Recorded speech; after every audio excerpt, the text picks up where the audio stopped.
Donc, je salue tout le monde, je vous salue tous ceux qui sont déjà connectés et tous ceux qui vont se connecter plus tard.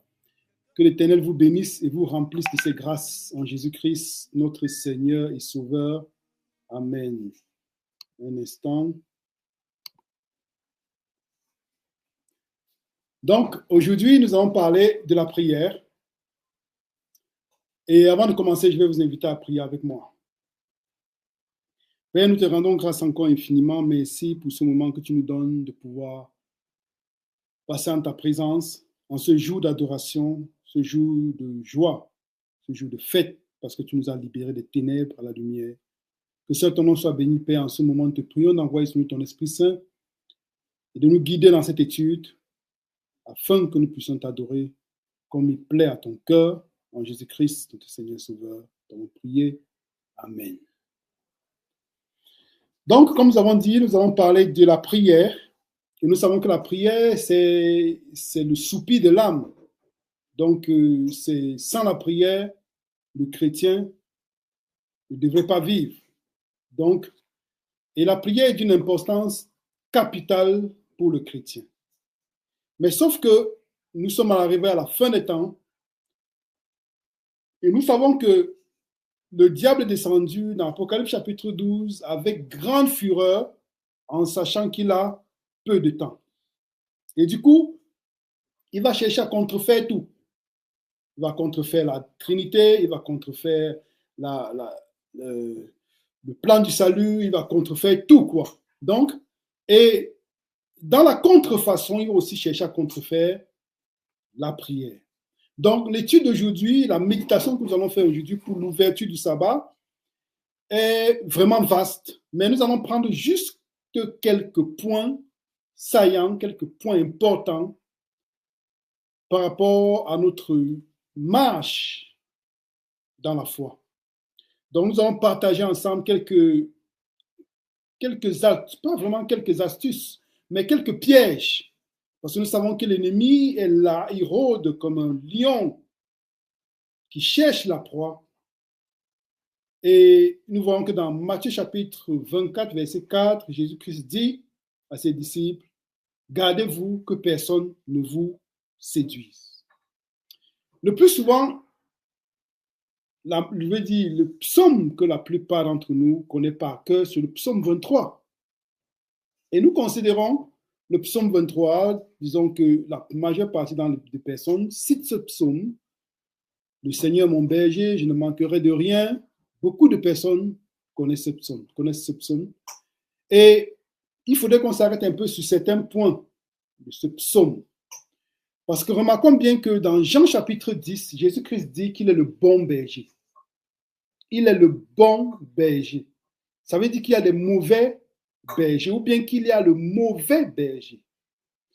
Il dit, et nous voyons bien comment est-ce que le psaume commence. Le Seigneur est mon berger. Si le psaume commence avec le Seigneur est mon berger, ça veut dire que nous sommes des brebis. Et quel est le moyen par excellence par lequel la brebis se défend? Parce que nous sommes des brebis. Et nous savons que la brebis est l'un des animaux qui n'a pas de moyen de défense comme les autres animaux, comme des carnivores par exemple, ou des animaux qui ont des cornes, qui ont des griffes. La brebis n'a pas tous ces moyens de défense.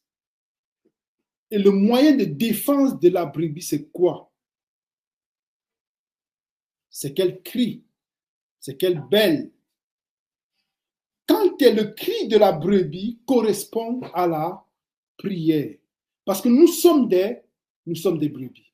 Rappelons-nous quand nous avons fait l'étude en ce qui concerne si Dieu peut détruire, le caractère de Dieu.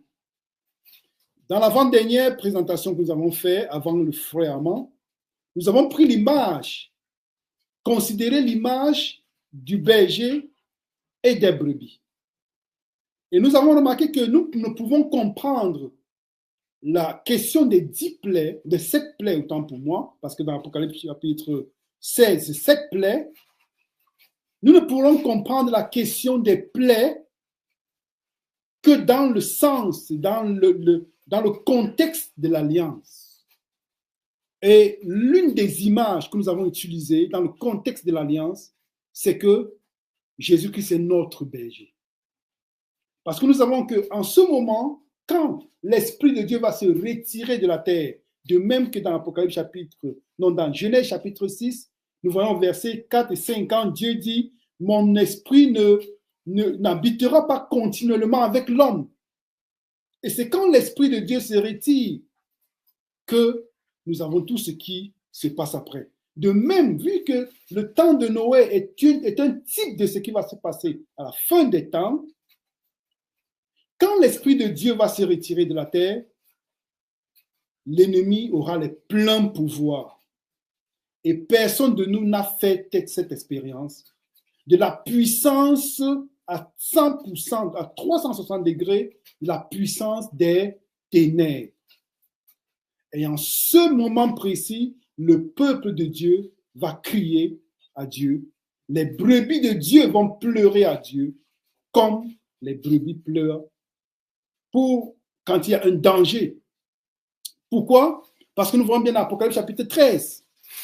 Comment est-ce que ceux qui ont la marque de la bête vont établir un décret pour pouvoir faire mourir ceux qui ont le sceau de Dieu.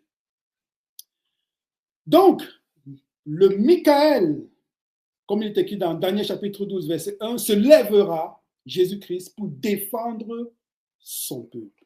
Donc, nous avons vu dans cette série-là que les plaies ont pour but de défendre le peuple de Dieu. Et les plaies sortent d'où? Du lieu très saint. Apocalypse chapitre 15, les anges sortent du lieu très saint avec les plaies.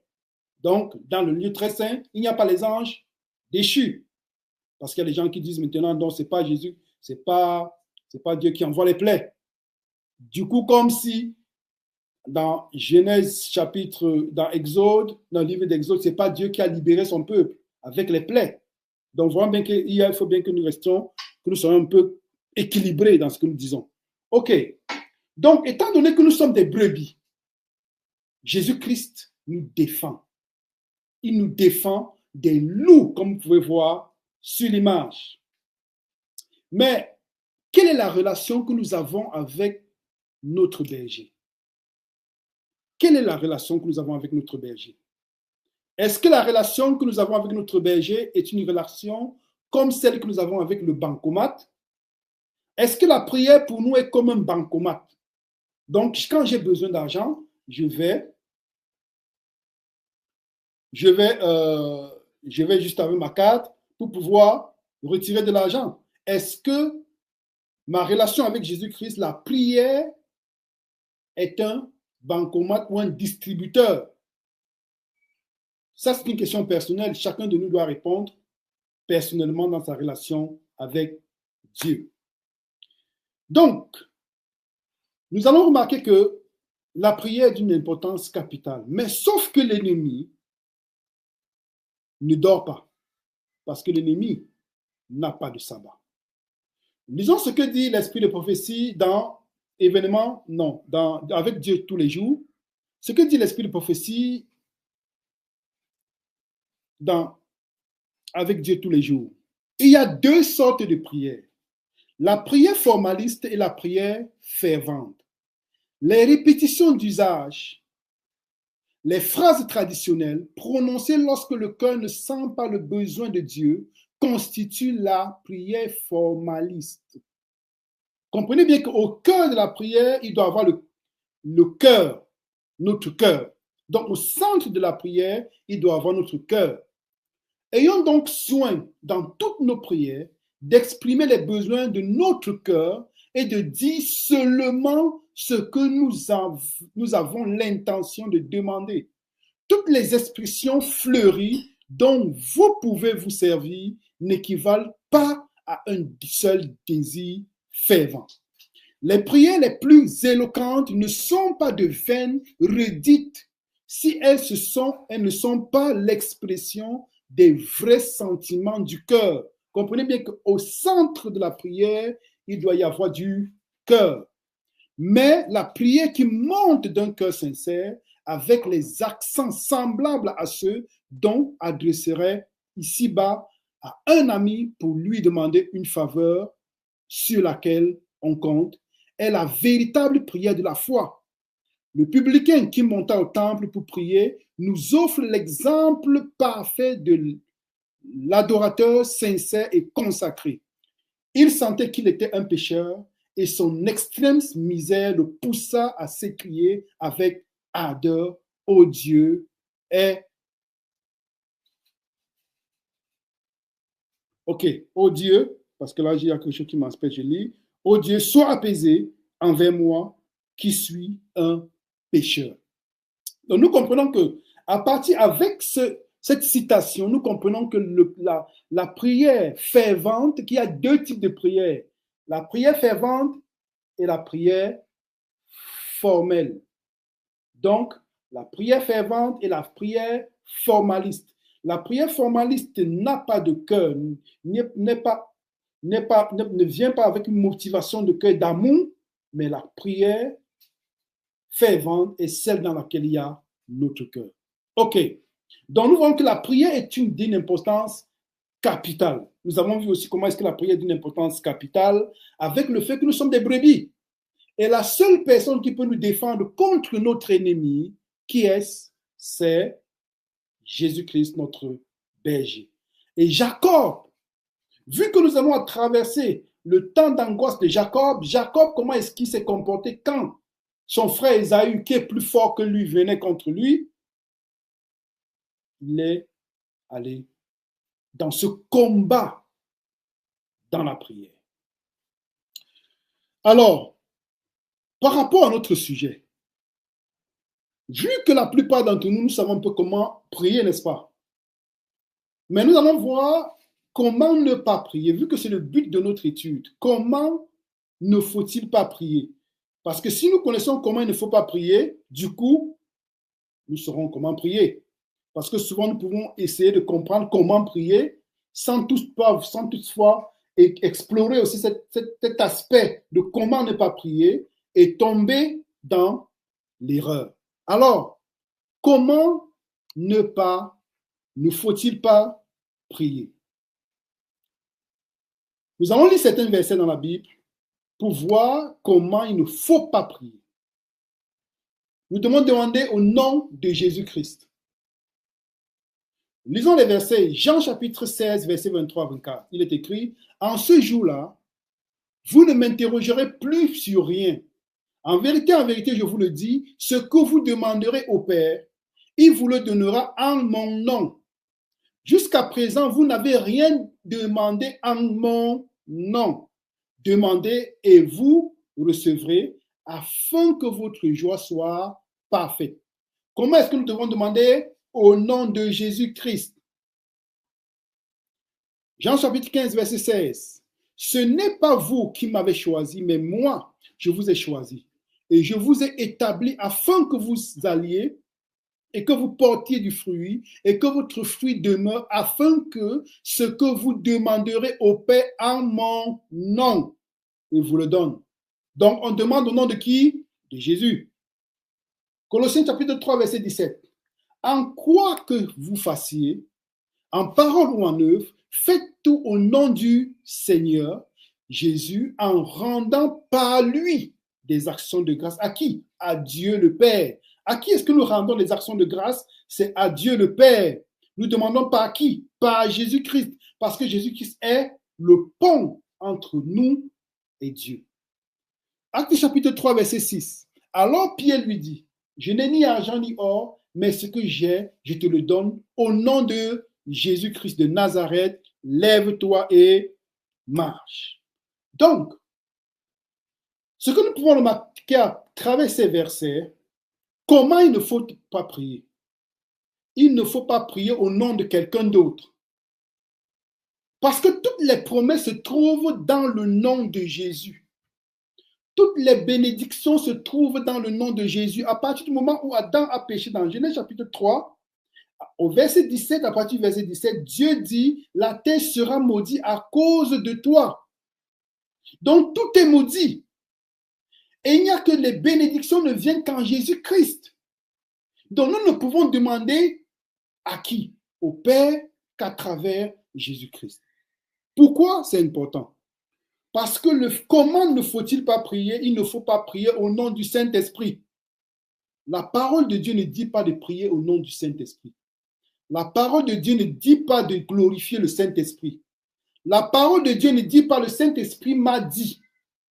La parole de Dieu dit le Père, il y a une hiérarchie dans la famille divine. Chacun a son rôle. Nous avons vu, si vous vous rappelez, quand nous avons parlé de l'ordination des femmes, nous avons vu dans la première partie comment est-ce qu'il y a bien un ordre dans la famille divine. Il y a une hiérarchie qui doit être respectée. Nous avons vu que dans la famille divine, Jésus-Christ était soumis au Père avant la création. Jésus-Christ est soumis au Père après la création dans son humanité. Jésus-Christ est soumis au Père à la croix. Jésus-Christ était soumis au Père après la croix. Il dit, tout pouvoir m'a été donné. Qui lui a donné le pouvoir? Tout lui a été donné par qui? Par Dieu. Après la croix, Jésus-Christ est toujours soumis au Père. Nous avons vu comment est-ce que Jésus-Christ sera éternellement soumis au Père. Et Jésus-Christ ne veut pas être à la place du Père. Le Père ne veut pas être à la place du Fils. Le Saint-Esprit ne veut pas être à la place de Jésus. Nous avons vu qu'il y a une relation d'amour au sein de la divinité. Donc, il y a bien une hiérarchie bien établie. Donc, ça veut dire quoi? Parce que ceci nous aidera à comprendre que comme l'ennemi est descendu avec grande fureur, sachant qu'il a peu de temps, il essaie de contrefaire tout. Du coup, on exalte plus le Saint-Esprit que Jésus-Christ. On exalte plus le Père que Jésus-Christ. Et il y a même des chansons maintenant qui sont au Saint-Esprit. On parle, on chante pour le Saint-Esprit. Esprit Saint, viens. Esprit Saint, fais ceci. Esprit Saint, donne-moi ceci. Esprit Saint, fais ceci. J'ai besoin de ceci. La prière ne dit pas de demander à l'Esprit Saint. La prière demande, Jésus-Christ dit, quand vous priez, dites notre Père qui est dans les cieux. Notre Père. Vous allez voir que Jésus-Christ dit toujours le Père. Je ne fais rien sans le Père, sans demander au Père. Je fais toujours la volonté du Père. Toujours le Père. Rien ne se fait sans l'ordre du Père. Donc, nous devons respecter cette hiérarchie. Ne disons pas l'Esprit Saint m'a fait ceci et puis non, le Père. Quand nous devons demander quelque chose, demandons au Père par le nom de Jésus-Christ, parce que c'est Jésus-Christ qui est le lien. Sans Jésus-Christ, je ne peux pas avoir le don. Je ne peux pas avoir ce que le Père, ce que je demande au Père. Maintenant, nous voyons qu'avec la petite corne, on a aussi créé d'autres intercesseurs. Les reliques, les saints, ça c'est autre chose. Nous voyons bien que... Mais même en tant qu'adventistes, nous tombons dans cette erreur. Donc, nous devons demander les choses au Père, par les mérites de Jésus-Christ. Et quelle est la personne qui fait à ce que nos prières puissent arriver au Père avec comme un parfum de bonne odeur? C'est le Saint-Esprit. Le Saint-Esprit a déjà son rôle. Donc, ne demandons pas les choses au Saint-Esprit. Ne remercions pas le Saint-Esprit, remercions le Père. Parce que Jésus-Christ dit, Colossiens 3, verset 17, et quoi que vous fassiez, en parole ou en œuvre, faites tout au nom du Seigneur Jésus, en rendant par lui des actions de grâce à Dieu, le Père. Donc, déjà nous avons vu qu'il ne faut pas prier le Saint-Esprit. Ça, c'est la première partie pour voir comment ne pas prier. On ne prie pas le Saint-Esprit. Parce que l'ennemi est descendu avec grande fureur, sachant qu'il a peu de temps, et il inverse les choses. Du coup, c'est le Saint-Esprit qui prend la première place, et nous allons aussi voir. Après, avec le parler en langue, par exemple, c'est le Saint-Esprit qui est au-dessus. Du coup, le Père et le Fils sont dans un angle là, caché. Pourtant, le Saint-Esprit ne donne gloire qu'à Jésus-Christ. Donc, ça c'était le premier point. On ne prie qu'au nom, on ne demande qu'au Père par les mérites de Jésus-Christ. Et c'est l'Esprit Saint qui nous inspire et fait à ce que notre prière, comme il est écrit dans Romains chapitre 8, arrive au Père comme un parfum de bonne odeur. Et nous ne devons pas, comment ne pas prier un autre point? Nous ne devons pas répéter comme un robot. Parce que si nous répétons comme un robot, nous devenons, notre prière devient une prière formaliste.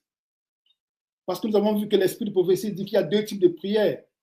Une prière formaliste et une prière fervente. Dans la prière fervente, il y a du cœur. Je dis à Dieu les choses selon ce qui est dans mon cœur. Même si la prière n'est pas, on n'a pas besoin de prier de très longues prières, un peu comme Jésus-Christ lui-même va dire, mais parler avec notre cœur comme si on parlait avec un ami. Et nous allons lire ce verset dans Matthieu chapitre 6, verset 7, où il est écrit: en priant, ne multipliez pas de vaines paroles comme les païens, qui s'imaginent qu'à force de paroles, ils seront exaucés. Parce qu'il y a des personnes qui prient beaucoup, ils doivent prier beaucoup. Là, les gens tombent dans les œuvres. Comment ne devons-nous pas prier? Première chose, on ne prie pas le Saint-Esprit. On ne demande qu'à Dieu par les mérites de Jésus-Christ. Deuxième chose, on ne doit pas prononcer les paroles multipliées de vaines paroles. Pourquoi? Comme nous avons dit, l'ennemi est descendu avec grande fureur. Et sauf que maintenant, parmi nous, il y a maintenant des personnes, il y a des levées, même des retraites spirituelles pendant lesquelles des personnes ont des textes tout écrits. Donc, on va à une retraite spirituelle adventiste et nous avons les gars ont les textes copiés à partir du 1er au 3e jour. Tout copié. Donc, on doit juste prendre un texte, notre feuille, on va lire tout ce qui est dessus. Vous voyez que ça, c'est la prière formelle. Ça, c'est pour exercer notre esprit à la prière formelle. Formaliste, elle a dit formaliste. À la prière formaliste, qui est différente de la prière fervente. Vous voyez le piège de l'ennemi? Donc, on prend les trucs, on ne fait que lire, et puis on répète des choses plusieurs fois. Ça devient comme un mantra. Ça devient comme un mantra. Vous voyez, quand j'étais, par exemple, catholique, j'étais encore chrétien catholique, j'avais l'habitude de prier le Notre Père. Ok, tu vas faire 100 Notre Père, 50 Je vous salue Marie. Et puis, tu vois, au fur et à mesure, tu pries, à un certain moment donné, ton cerveau va en tilt. Pourquoi? C'est très important, très dangereux ce type de prière. Pourquoi? Parce qu'il y a dans notre cerveau, il y a des ondes.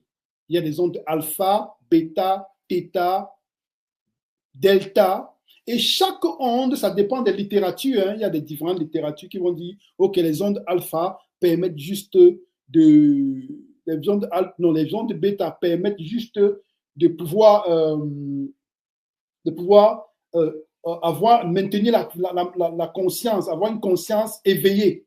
Certains vont dire, bon, c'est plutôt les ondes alpha qui permettent de maintenir les ondes éveillées parce que nous avons les ondes dans le cerveau. Bon, ça dépend des littératures, mais de toutes les façons, la quintessence est la même. Donc, parce que nous avons au niveau du cerveau, au niveau du lobe frontal, des ondes qui peuvent être appelées alpha ou bêta, mais ces ondes, à partir du moment où nous sommes dans un mantra, où nous ne faisons que répéter des paroles, répéter la même chose, ces ondes vont en tilt, ces ondes vont sous zéro, selon le truc, vont sous zéro, et ceci fait à ce que notre cerveau n'est plus éveillé. Quand notre cerveau n'est plus éveillé, notre corps est en même de pouvoir recevoir tout ce qu'il vient. Et c'est ce qui se passe. Par exemple, dans des séances de prière, souvent on dit de délivrance, ou des prières où on va chasser les démons, où il y a beaucoup de bruit, où par exemple, il y a tellement de bruit, d'un vacarme étourdissant qui fait à ce que notre cerveau puisse ne plus réfléchir. Donc, ce qui fait à ce que nous trouvions dans un contexte très dangereux dans lequel soit les ondes, soit les esprits mauvais que les bons esprits peuvent entrer en nous. Mais plus, disons, plus les mauvais esprits. Parce que quand nous nous trouvons dans ce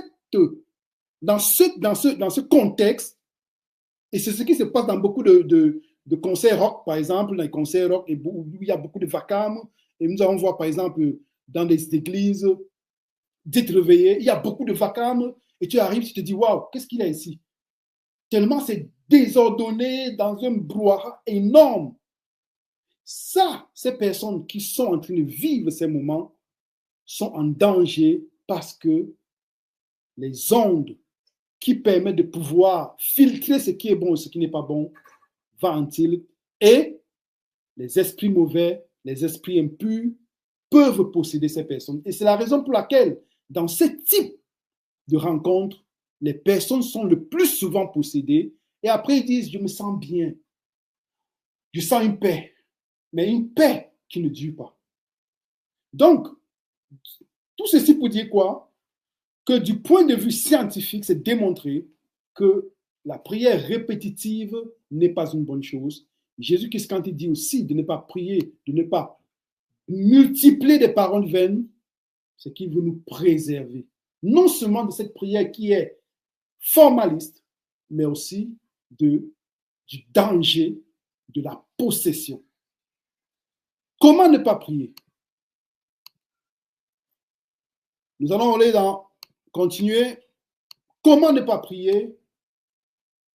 Parce que nous avons vu, comme nous avons dit, dans ces moments, les gens tombent le plus souvent dans un état d'hypnose.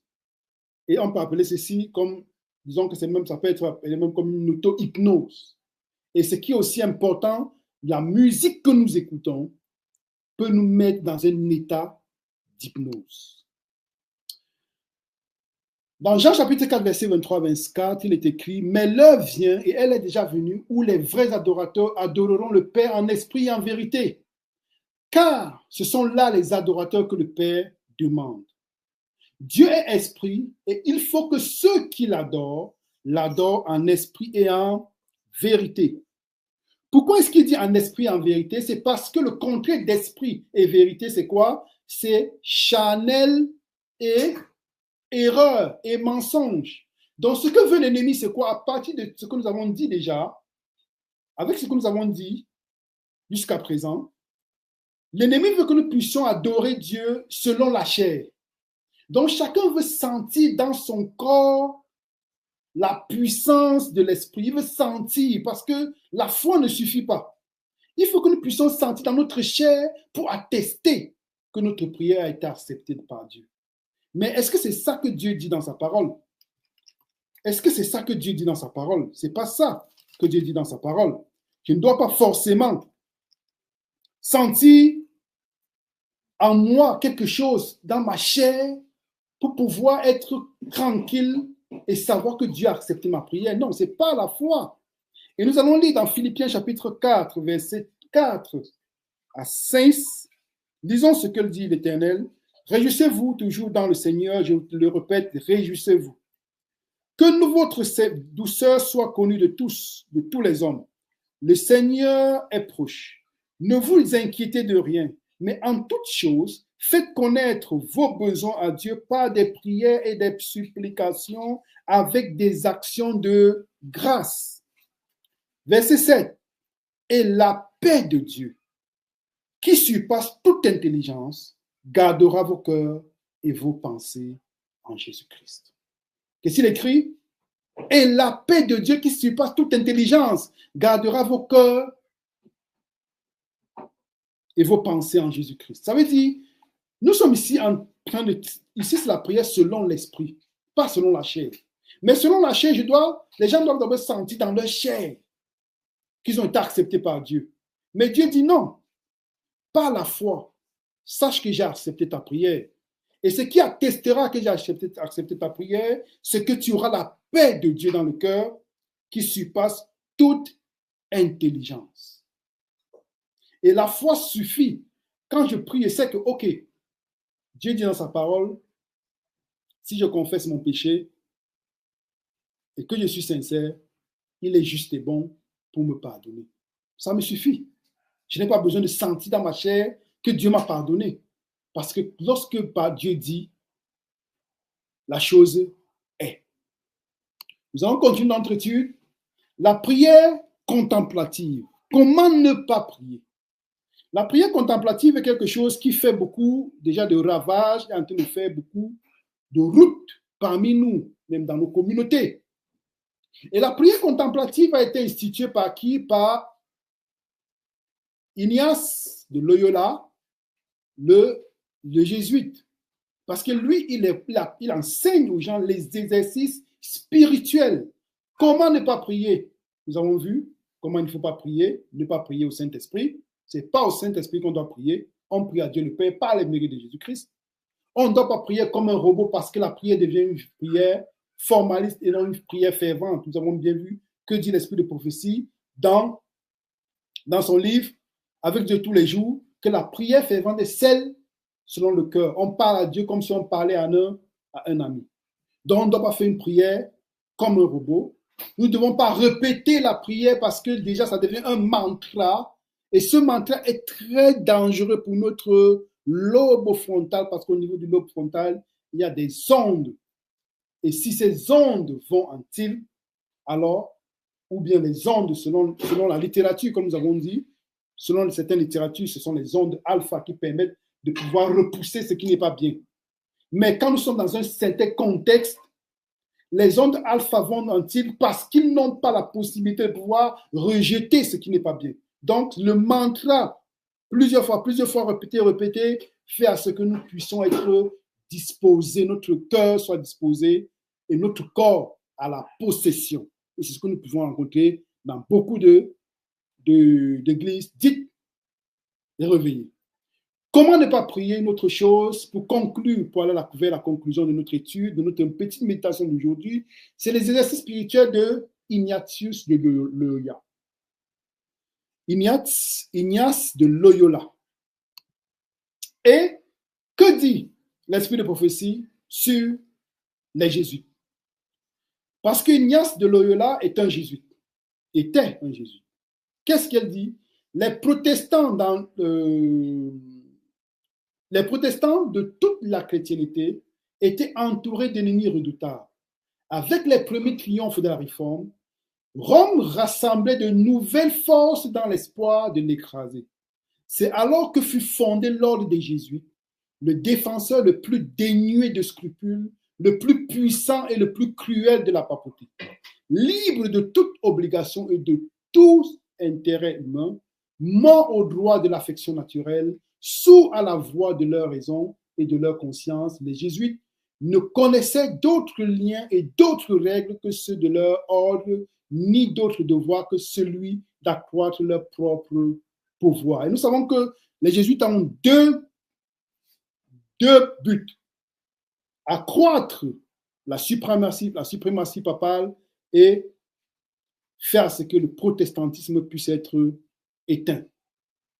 Donc, si nous voyons déjà que l'esprit de prophétie nous met en garde contre les jésuites, ça voudrait dire que la prière contemplative qui est même déjà proposée même dans certaines de nos communautés, donc afin que nos frères et sœurs puissent se réveiller, parce qu'il y a beaucoup de personnes qui peuvent être ignorantes de la chose. Donc, si l'esprit de prophétie nous dit qu'il faut que nous nous mettions en garde contre les jésuites, alors la prière contemplative est d'un danger très, très, très dangereux pour nous. Si je peux me permettre comme ça, dis ça. Donc, et cette prière contemplative, sur quel verset de la Bible le plus souvent se concentre ou justifie ces exercices spirituels? C'est 1 Jean 1, verset 1 à 3, qui dit « Ce qui était dès le commencement, ce que nous avons entendu, ce que nous avons vu de nos yeux, ce que nous avons contemplé et que nos mains ont touché, concernant la parole de vie, car la vie a été manifestée et nous l'avons vue et nous lui rendons témoignage. Et nous vous annonçons la vie éternelle qui était auprès du Père et qui nous a été manifesté. Ce que nous avons vu et entendu, nous vous l'annonçons à vous aussi, afin que vous aussi, vous soyez en communion avec nous.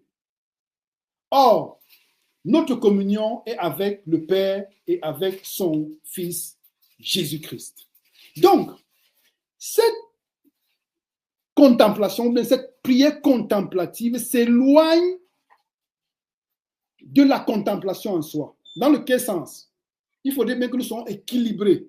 Parce que, nous allons voir même, parce que je n'ai pas mis la citation de l'Esprit de prophétie qui dit, quand nous prions, il faudrait bien que nous utilisions notre cerveau. Si je dis, Père, au commencement, tu créas le ciel et la terre, et je parle, par exemple, du peuple d'Israël dans le désert, il faudrait bien que j'utilise mon intelligence. Il faudrait bien que je dise, comme le peuple d'Israël a été murmuré dans le désert dans Exode chapitre 16, qui voulait la manne, dans Exode chapitre 17, qui voulait l'eau, il faudrait bien que j'utilise mon cerveau. Oui. Mais cette prière contemplative va au-delà.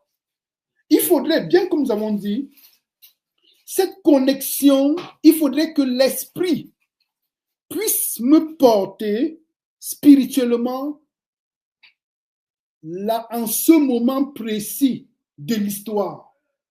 Ça veut dire que dans cette prière contemplative, qu'est-ce qui est enseigné? C'est que nous pouvons voir l'exemple. Prenons l'exemple de Jésus-Christ avec les pécheurs. Quand il a demandé aux disciples, quand il a demandé à Pierre d'aller jeter la barque, d'aller jeter le filet de l'autre côté de la rive pour pouvoir ramasser les poissons. Donc, ça veut dire, quand je cite peut-être ce verset, je dois utiliser mon cerveau pour pouvoir arriver à vivre ce moment précis. Ou bien quand Jésus-Christ parle à la foule, je dois utiliser mon cerveau et l'esprit doit m'amener en ce moment précis de l'histoire, de telle sorte que je puisse comprendre et écouter dans mes oreilles de façon pratique les paroles de Jésus-Christ dans mon cerveau. Donc ça veut dire quoi? Ça veut dire que l'esprit en ce moment qui parle et qui me révèle ces choses sont les autres esprits. Parce que nous savons que l'ennemi est là pour répondre à certaines prières.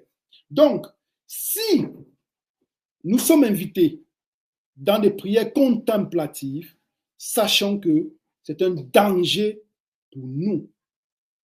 Nous sommes invités comme ça à des prières, à des moments de possession, parce qu'en ce moment, nous sommes transportés par l'Esprit afin que nous puissions vivre en ces moments précis et écouter les paroles d'Hérode, par exemple, écouter les paroles de Pilate qui dit à Jésus-Christ telle chose, écouter quand Jésus-Christ dit à tel. Là, maintenant, nous sommes dans un exercice, ce qu'on appelle vraiment exercice spirituel, qui est très dangereux. Donc, comment ne pas prier? Nous avons vu comment il ne faut pas prier. Nous avons vu qu'il ne faut pas prier. Comme Ignazio, je vais te dire en italien, Ignace de Loyola, il ne faut pas prier comme des robots, il faut faire la différence entre la prière fervente et la prière formaliste. Il ne faut pas prier au Saint-Esprit. Pourquoi? Parce que Satan est descendu avec grande fureur et il a misé beaucoup sur la question du Saint-Esprit. Raison pour laquelle nous pouvons aussi voir le parler en langue. C'est toujours misé sur le Saint-Esprit. Maintenant, il y a beaucoup de personnes, oh non, c'est la vérité présente, c'est le Saint-Esprit. On doit parler du Saint-Esprit, c'est la vérité présente, c'est faux. La vérité présente, c'est dans le lieu très saint. Dans les premiers écrits, l'Esprit de prophétie dit bien dans sa vision comment est-ce qu'il y avait des personnes qui étaient devant le trône, qui priaient et qui demandaient à Jésus-Christ la lumière. Jésus-Christ leur donne la lumière. Il souffle sur eux. Et à un moment donné, Jésus-Christ va se déplacer du lieu saint au lieu très saint. Parce que les personnes maintenant, un peu comme maintenant, il y a des personnes qui disent, non, Jésus-Christ est allé directement dans le lieu très saint quand il est monté au ciel. Pourtant, c'est faux. Il y a tellement de textes qui démontrent que Jésus-Christ n'est pas allé directement dans le lieu très saint. Parce que ça serait en contradiction avec l'ombre des choses à venir. Parce que c'était l'ombre des choses. Donc, ce qui se faisait dans le sentier terrestre. Donc, nous voyons dans cette vision qu'il y a des personnes, deux groupes de personnes devant le trône. Et ce trône, c'est dans le lieu saint. Parce que nous savons qu'il y a un trône dans le lieu saint qui correspond à la partie du septentrion où, dans Ésaïe chapitre 14, verset 12 à 14, Satan voulait s'asseoir sur le trône de Dieu du côté du septentrion. Donc, à partir du moment où Jésus-Christ souffle sur ses disciples, à un moment donné, lui va se déplacer du lieu saint au lieu très saint. Et ceux qui sont de vrais adorateurs, qui adorent Jésus-Christ en esprit et en vérité, se déplacent aussi dans le lieu très saint par la foi avec Jésus-Christ. Mais ceux qui sont restés dans le lieu saint ne veulent pas accepter le message qui se trouve là, ils ne veulent pas suivre l'agneau partout où il va. Du coup, ils restent dans le lieu saint. Et qui est la personne qui va souffler sur eux, qui va leur donner la lumière et le pouvoir? C'est Satan. Donc, juste ici pour vous dire quoi? Que la question du Saint-Esprit est quelque chose de fondamental parce qu'on risque beaucoup de pencher d'un côté alors que Dieu a d'autres plans pour nous. Déplaçons-nous dans le lieu très saint. Donc, comme nous parlions du Saint-Esprit, le parler en langue, par exemple. Vous voyez, par exemple, le parler en langue, nous n'avons pas fait une étude sur le parler en langue. Vous savez que Jésus-Christ dit dans Matthieu chapitre 16, verset 15 à 16, puis il leur dit, allez par tout le monde et prêchez la bonne nouvelle à toute la création. Celui qui croira et qui sera baptisé sera sauvé, mais celui qui ne croira pas sera condamné. Voici les miracles qui accompagneront ceux qui auront cru. En mon nom, ils chasseront des démons. Ils parleront de nouvelles langues. Quelle langue? C'est pour prêcher l'évangile. Parce que nous allons remarquer que dans le livre des Actes des Apôtres, on ne parle en langue. Le parler en langue le plus souvent, ou toujours, le parler en langue d'une langue étrangère est fait et appliqué. Dieu permet quand il y a des personnes qui ne peuvent pas comprendre la langue de celui qui parle, ou bien la langue du prédicateur, ou bien le prédicateur ne peut pas parler la langue de l'étranger, de celui à qui il parle. Donc, nous voyons bien que la langue ici, le parler en langue a un but.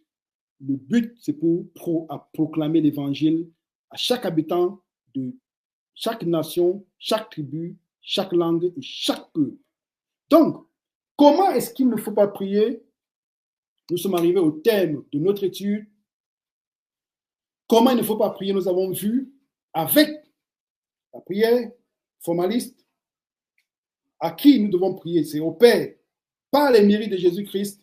Et c'est le Saint-Esprit qui fait arriver à Dieu nos prières comme un parfum de bonne odeur. Ne pas prier comme des robots. Ne pas prier que ça devienne comme un mantra répétitif, une prière répétitive. Ne pas faire la prière ou les exercices spirituels d'Ignace de Loyola. Et nous allons conclure avec, et nous avons aussi vu, ne pas prier, le parler en langue n'est pas cette prière, ou bien parce qu'il y a des personnes qui veulent forcément parler en langue, ou quelle langue? Il faut bien se poser la question, une langue qui existe. Il y a des gens qui veulent forcément parler en langue pour pouvoir tester qu'ils ont l'Esprit Saint. Nous allons conclure notre étude avec cette déclaration de l'esprit de prophétie avec Dieu tous les jours. Dieu ne méprisera pas les prières d'un cœur humilié et d'un esprit contrit. Ouvrir nos cœurs à notre divin Père, reconnaître notre entière dépendance de lui, lui exprimer nos besoins, voilà les caractéristiques de la vraie prière. Ouvrir nos cœurs à notre Père divin, reconnaître notre entière dépendance de lui, exprimer nos besoins. Nous avons vu aussi dans Philippiens comment exprimer nos besoins. Il a bien dit avec des cantiques, des hymnes, actions de grâce. Et la paix de Dieu qui surpasse toute intelligence gardera nos cœurs en Jésus-Christ. Donc, que l'Éternel nous bénisse, que l'Éternel vous bénisse, afin que nous ne puissions pas tomber dans les pièges de Satan. Je vais faire une prière de conclusion. Père, nous te rendons grâce encore infiniment pour ce moment que tu nous as donné de méditation autour de ta parole. Que seul ton nom soit béni, Père. Nous voici devant toi, nous voulons t'adorer comme il plaît à ton cœur, comme ça te plaît, selon ton cœur, en ce jour d'adoration, en ce jour de fête et de joie. En Jésus-Christ, Seigneur Sauveur, nous t'avons prié. Amen.